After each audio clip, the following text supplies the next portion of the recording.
Muhammadu তারপর হচ্ছে আল্লাহ আল্লাহ এছাড়া মোহাম্মদ মোহাম্মদ আগে খাবার গুছতে দিতে আগে মানে গরু ধরে দেয় না এগুলো দাও খাওয়াতে আসলে হচ্ছে কি রান্না হবে সব চাই undu তো আল্লাহ নাকি আরাম দাদু মহাদার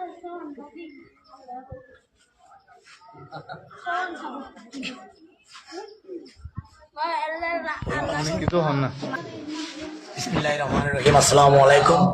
সবাইকে পবিত্র ঈদুল আজহার শুভেচ্ছা। আসলে আমি মুরন মুন্সিরহাট থেকে একটা গরু কিনছিলাম ৭৪,০০০ টাকা দিয়ে। এখন ওই গরুতে এখন আমি ওই আমার মেয়ের জন্য একটা রান ফাটাইছি।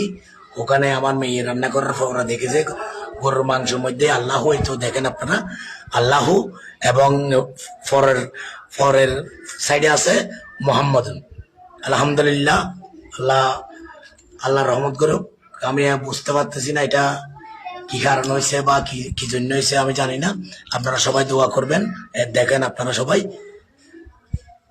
এই তো দেখেন উল্টো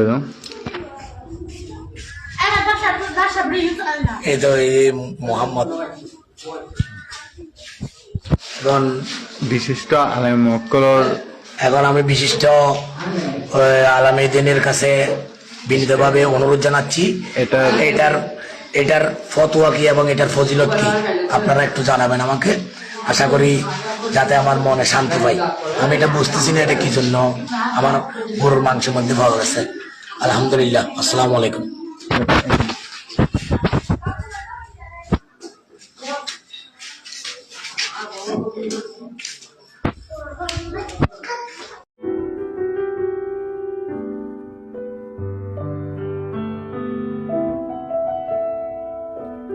For more updates, subscribe to our channel, click the show links and enjoy watching the videos.